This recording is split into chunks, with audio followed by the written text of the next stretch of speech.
Hello dear students, welcome you all again in our English virtual class. In our last video lecture, we have discussed about pronoun and its kind. But as I said that it was too long topic, so I could not finish it in one lecture. So in this lecture, we are going to discuss about remaining kinds of the pronoun. But before we start our lecture, I have some wise words said by Rigveda. Let's see. Virtues and sins are eternally bound together in human body.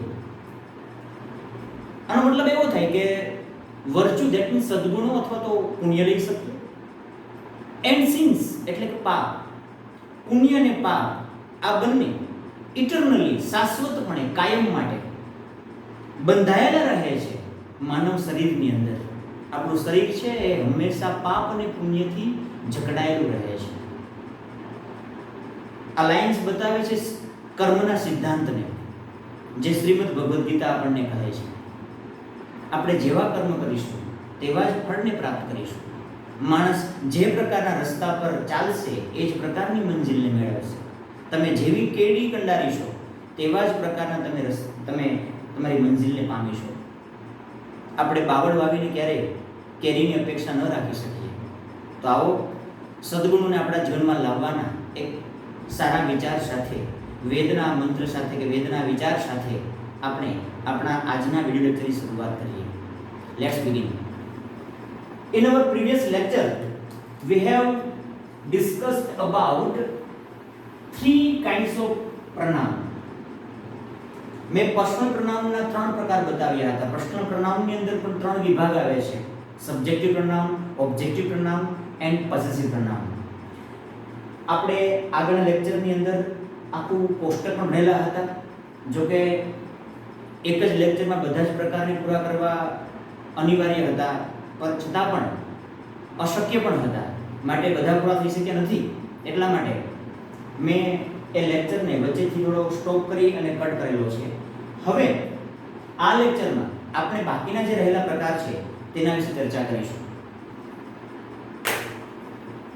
આપણે ત્રણ પ્રકાર ભણી ગયા: subjective, objective and possessive pronoun. Then second એનો પ્રકાર આવે છે, જે મેઇન પ્રકાર છે એ છે compound personal pronoun.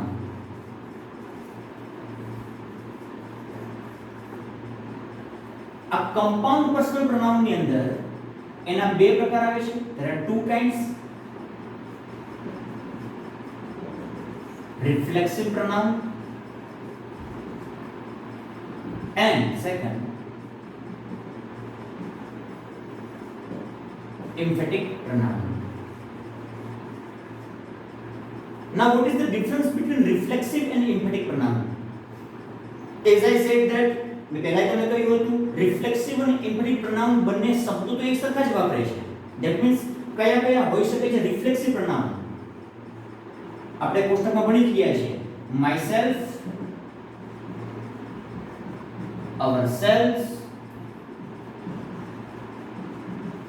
yourself, yourselves, himself, herself, itself અને themselves. These are the reflective pronoun. હવે આનો યુઝ ક્યારે થાય, કેવી રીતે યુઝ થાય? રિફ્લેક્ટિવ પ્રોનાઉન સમજો પહેલા શું છે તે. રિફ્લેક્ટિવ પ્રોનાઉન ધેટ મીન્સ કે કોઈ એક વાક્યની અંદર કોઈ કર્તા છે, ક્રિયા કરતો હોય, એ ક્રિયા જે બનતી હોય તેનું રિફ્લેક્શન એ કર્તા કરનાર છે એવું દર્શાવવા માટે તેનો યુઝ થાય છે. ધેટ મીન્સ હું વાક્ય સમજાવું છું: he helped himself. તેણે પોતાની જાતને મદદ કરી. himself એટલે પોતાની જાતને. તેણે હેલ્પ તો કરી, પણ કોને કરી? પોતાની જ જાતને હેલ્પ કરી. તો અહીંયા ક્રિયા થાય છે હેલ્પ થવાની. આ હેલ્પ થવાની ક્રિયા કરનાર વ્યક્તિ જે પણ છે એ કોણ છે? તો કે હી એટલે કે તે. આ તે વ્યક્તિ હેલ્પ કરે છે એ હેલ્પ કોને કરે એટલે આ ક્રિયા બને જેનું રિફ્લેક્શન બતાવવામાં આવે છે કે એ ક્રિયા કરનાર વ્યક્તિ બીજો કોઈ નહીં પરંતુ તે પોતે જ છે, પોતાની જાતને જ હેલ્પ કરે છે. હી હેલ્પ હિમસેલ્ફ, તેણે પોતાની જાતને હેલ્પ કરી.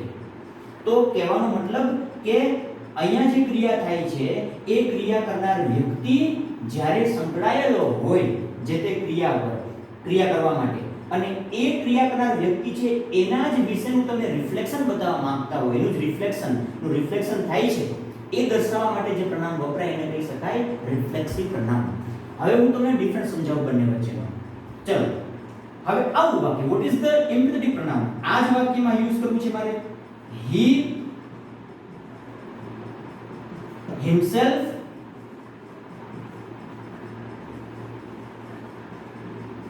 helped મહેશ. તેણે પોતાની જાતે મહેશને હેલ્પ કરી. હવે હું અહીંયા himself ને કાઢી નાખું તો પણ વાક્યનો મીનિંગ નીકળે છે. તેણે મહેશને હેલ્પ કરી હતી. મહેશને હેલ્પ તો કરી હતી પણ તેણે પોતાની જાતે કરી હતી. તો અહીંયા હી સાથે હીની ઉપર ભાર મૂકવા માટે એમ્ફસાઇઝ કરવું, ધેટ મીન્સ ભાર મૂકવો. તો એમ્પેથેટિક પ્રોનાઉન જે પણ છે એ ભાર મૂકવા માટે બતાવાય છે કે ભાઈ કોઈ ક્રિયા કરનાર વ્યક્તિ છે એણે જ પોતે જ એ જાતે જ એ વ્યક્તિએ જ તો એની પર ભાર બતાવવો હોય ત્યારે એમ્પેથેટિક પ્રોનાઉન યુઝ થાય છે. અહીંયા તમે કાઢી નાખો તો પણ મીનિંગ તો બનશે જ, પણ અહીંયા આ વાક્યમાં હિમસેલ્ફ કાઢી નાખો તો એને હેલ્પ તો કરી પણ કોને હેલ્પ કરી હતી? ધેટ મીન્સ તમારો ઓબ્જેક્ટ ગાયબ થઈ જશે અંદરથી. બીજો એક્ઝામ્પલ સમજાવું. આવું વાક્ય લખીએ આપણે. I can do it myself. હું તેને મારી જાતે કરી શકું છું. અને બીજું આવું વાક્ય લખીએ.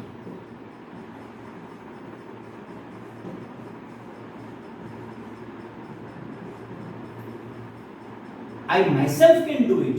હું એકલો જ જાતે કરી શકું છું.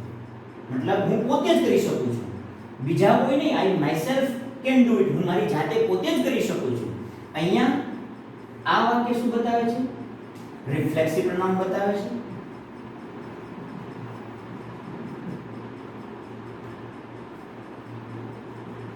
જ્યારે અહીંયા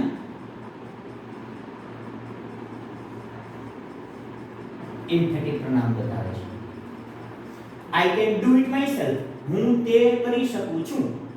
myself, હું મારી જાતે તે કરી શકું છું. અને અહીંયા હું એકલો જ જાતે કરી શકું છું. હું I myself can do it. તમે બીજા કોઈ ના હો તો ચાલશે, હું એકલો પણ મારી જાતે કરી શકું છું. તો આ થોડું વિશેષપણે અહીંયા myself શબ્દ છે. I myself can do it. હું મારી જાતે જ કરીશ. તમે કોઈ હેલ્પ ના કરો, હું મારી જાતે જ એ કાર્ય કરીશ. ધેટ મીન્સ કે ક્રિયા કરનાર વ્યક્તિ છે એની ઉપર સબ્જેક્ટની ઉપર ભાર બતાવવો હોય તો એ બતાવવા માટે જે વપરાય એને એમ્પેથેટિક પ્રોનાઉન કહી શકીએ આપણે. જ્યારે કોઈ ક્રિયા બને છે એ ક્રિયાનું રિફ્લેક્શન, ક્રિયા થાય છે કરી. I can do it. હું કરી શકું છું. પણ હું કરી શકું છું એ ક્રિયા કરનાર વ્યક્તિ કોણ છે, કેવી રીતે કરે છે? તો કે એની જાતે કરે છે. હું મારી જાતે કરી શકું છું. તો એ ક્રિયા કરનાર વ્યક્તિનું રિફ્લેક્શન જોવા બતાવવામાં આવતું હોય ત્યારે રિફ્લેક્સિવ પ્રોનાઉન વપરાય. અને એ ક્રિયા કરનાર વ્યક્તિ છે પોતે જ કરે છે એના ઉપર ભાર બતાવવો હોય ત્યારે એમ્ફેટિક પ્રોનાઉન આપી શકીએ.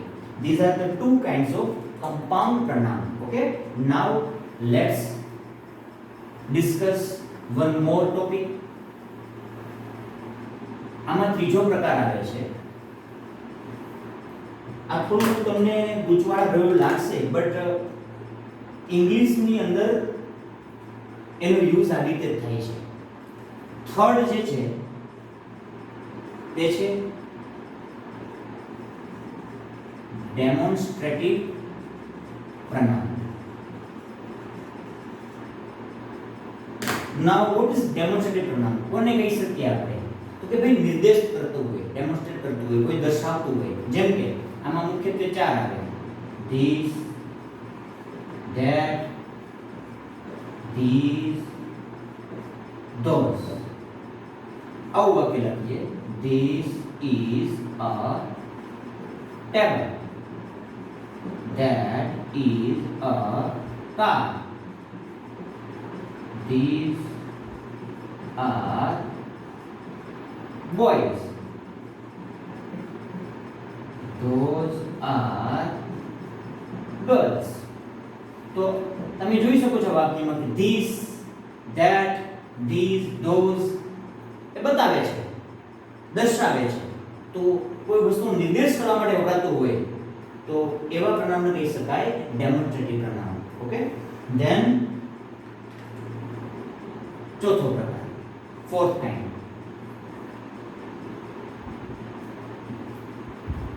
The fourth kind is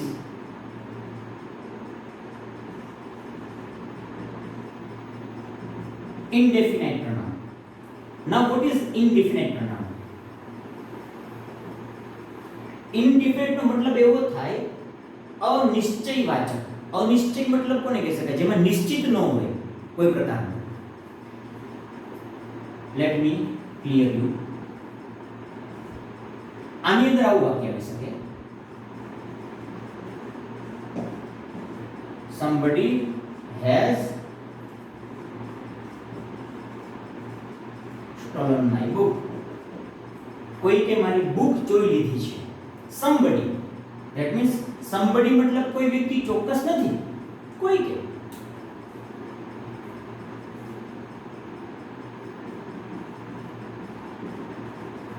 anybody can do it.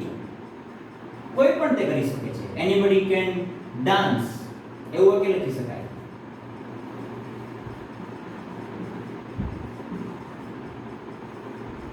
nobody has stolen my book. nobody मतलब કોઈ નહીં, anybody કોઈ પણ, એમ આવું વાક્ય આવી શકે. all boys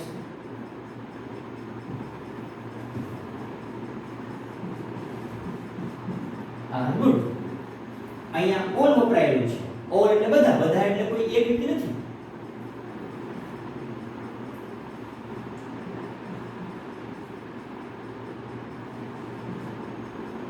some are good people. કેટલાક લોકો સારા છે. સમ મતલબ કોઈ ચોક્કસ નહીં. તો જ્યાં કોઈ નિશ્ચિત વ્યક્તિની વાત થતી ન હોય, ધેટ મીન્સ કે ક્યાં કોઈ નિશ્ચિત વસ્તુથી ન હોય, તો એવા અનિશ્ચિત વ્યક્તિઓ માટે જે વપરાય છે તેવા પ્રનામને કહી શકીએ આપણે ઇનડિફિનિટ પ્રનામ. નાઉ fifth kind. These are very simple, so I have no need to go in deep. Okay, then fifth is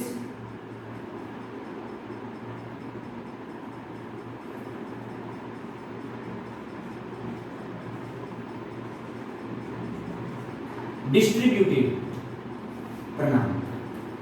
Now what is the meaning of distribute? Distribute કરવું એટલે મતલબ એવો થશે કે ભાઈ વિભાગ બનાવવો, ડિવાઇડ કરવો. સિમ્પલ ભાષામાં કહીએ આપણે આવું વાક્ય હોઈ શકે.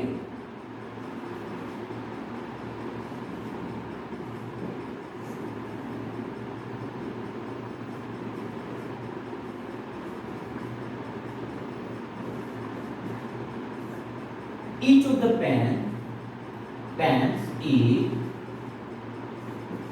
good. each of the pens માની દરેક સારી છે. જો અહીંયા શબ્દ ખાસ જોજો, પેન્સ શબ્દ છે બહુવચન છે, તો આપણને શું લખ્યું છે અહીંયા?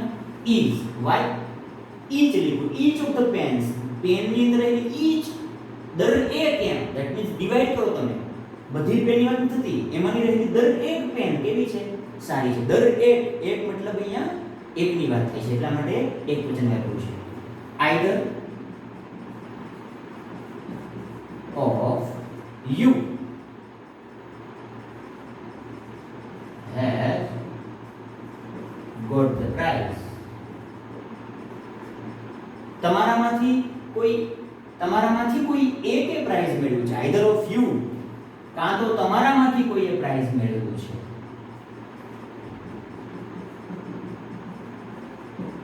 neither of you has got the prize. આ either, neither, each દરેક શું છે? એ છે ડિસ્ટ્રીબ્યુટિવ પ્રનામ કહી શકીએ આપણે. નાઉ 6th point.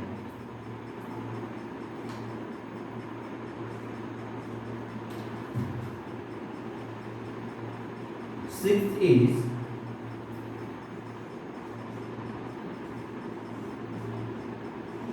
reciprocal pronoun. Now what is reciprocal pronoun? Reciprocal નો મતલબ એવો થાય પરસ્પર વાચક સર્વનામ. પરસ્પર કોને કહી શકાય? આવું એક્ઝામ્પલ લઈએ આપણે.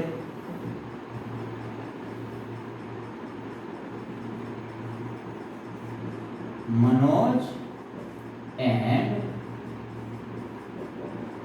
Manish help each other. Now see here. Manoj અને મહેશે મદદ કરી હતી કોને? એકબીજાને. each other that means પરસ્પર. એકબીજાને મદદ કરી હતી. that means કે જ્યારે કોઈ વાક્યની અંદર સામસામા પરસ્પર કોઈ પ્રકારના સંબંધ બધા લખતી વાત, મનોજ એન્ડ મનીષ મેં સમજાવ્યું આપણે તમને રેસિપ્રોકલ નો મતલબ શું થશે? તો કે ભાઈ પરસ્પર વાચક સર્વનામ. તો ઈચ અધર એકબીજાને હેલ્પ કરે છે. બીજું વાક્ય આવું વાપરીએ આપણે.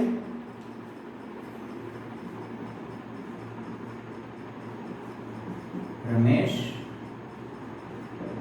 રાજા and Anil help one another. Ramesh, Raja અને અનિલે હેલ્પ વન અનધર એકબીજાને હેલ્પ કરી હતી. હવે એક વાત ખાસ યાદ રાખજો,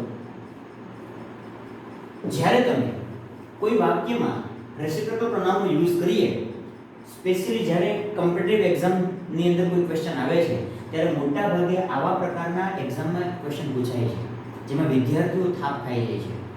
રેસિપ્રોકલ પ્રોનાઉનની અંદર જ્યારે બે વ્યક્તિ અંદરોઅંદરની કોઈ પ્રકારની સંબંધની વાત થતી હોય, કોઈ પ્રકારની વાત ક્રિયા બનતી હોય, ત્યારે જો બે જ કર્તાઓ અંદર થતા હોય, ક્રિયા કરનાર હોય, તો સમજવાનું તમારે ઈચ અધર વાપરવાનું છે. જ્યારે બે થી વધારે કર્તાઓ અંદરોઅંદર ક્રિયા કરતા હોય ત્યારે તમારે વન અનધર વાપરવાનું છે. આવું વાક્ય બની શકે.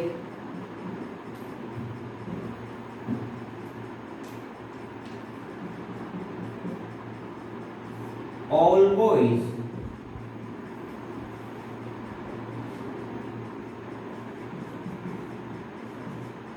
help one another. બધા છોકરાઓએ એકબીજાને હેલ્પ કરી હતી. તો all boys that means બહુવચન થાય છે, ઘણા બધા છોકરાઓ છે. that means બે વ્યક્તિ નથી. જો બે જ વ્યક્તિ હોય તો then we can use each other. જો બે થી વધારે વ્યક્તિ હોય તો then we can use one another. so each other and one another are the reciprocal pronoun. then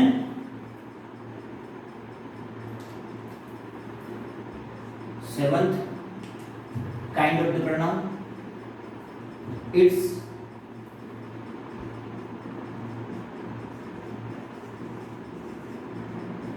interrogative pronoun. now what is interrogative pronoun? interrogative નો મતલબ એવો થાય પ્રશ્નસૂચક, પ્રશ્નવાચક સર્વનામ.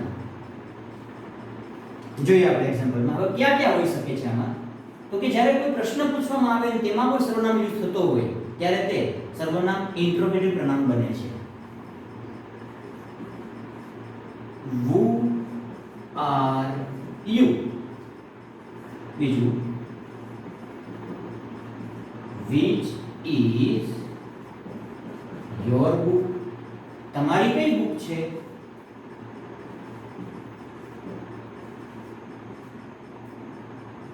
what are you doing?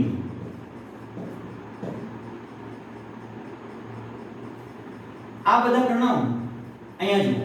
આની અંદર પહેલા શબ્દો જે પણ છે which, who, what, આ દરેક પ્રશ્નને સૂચવે છે.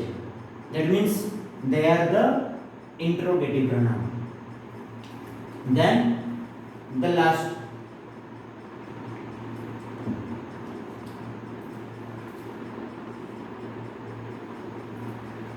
relative pronoun. Now what is relative pronoun? Relative નો મતલબ એવો કે સંબંધ બતાવવો. જ્યારે કોઈ બે વાક્યની વચ્ચે સંબંધ બતાવવા માટે કોઈ પ્રનાઉનનો યુઝ થાય, ઇટ્સ કોલ્ડ રિલેટિવ પ્રનાઉન. કેવી રીતે? આની અંદર પણ which, what, whose, whom, that વગેરે જે પ્રનાઉન આવી શકશે. પણ કેવી રીતે? આપણે આગળ જે પ્રશ્નસૂચક હતા, હવે જે આવે છે રિલેટિવ પ્રનાઉન આવે છે. વાક્ય લખું છું. The boy who is playing cricket is my brother. એ છોકરો કે જે ક્રિકેટ રમી રહ્યો છે તે મારો ભાઈ છે. તો અહીંયા બે વસ્તુ થાય છે. The boy who is playing cricket, એ છોકરો કે જે ક્રિકેટ રમી રહ્યો છે, અહીંયા સબ્જેક્ટ તો છે the boy, પણ આ સબ્જેક્ટ સાથે who is playing cricket બીજું એક વાક્ય જોડવામાં આવે છે. અહીંયા બે વાક્ય થાય છે ખરેખર. બીજું વાક્ય લખીએ આપણે. રિલેશન બતાવે, સંબંધ બતાવે છે. બીજું વાક્ય લખીએ.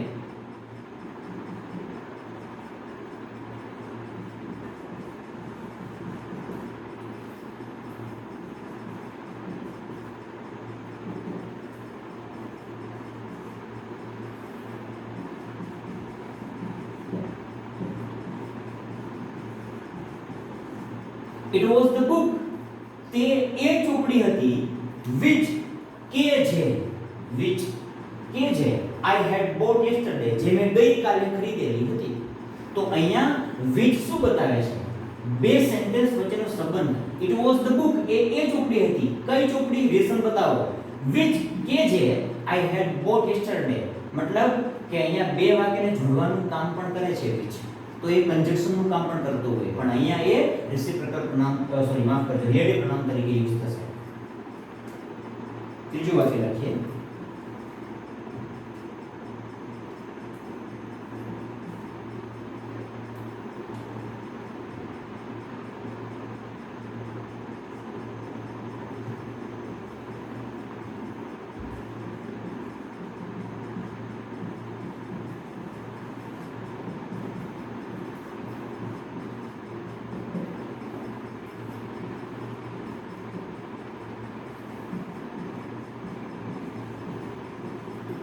This is the girl.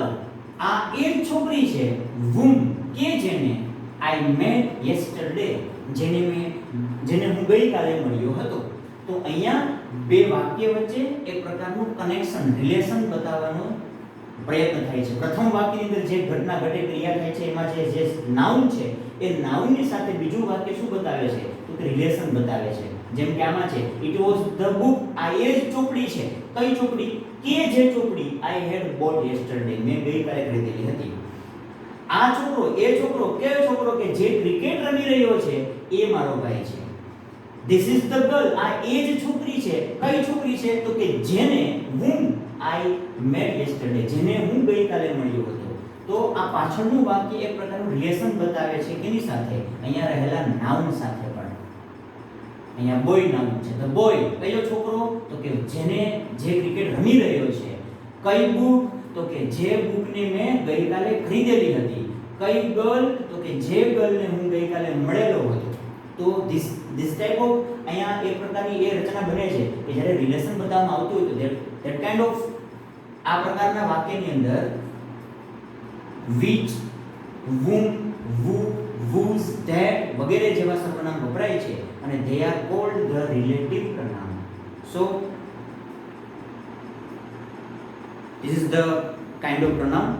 Now we can finish it, but before I go, I just want to tell you one motivational story.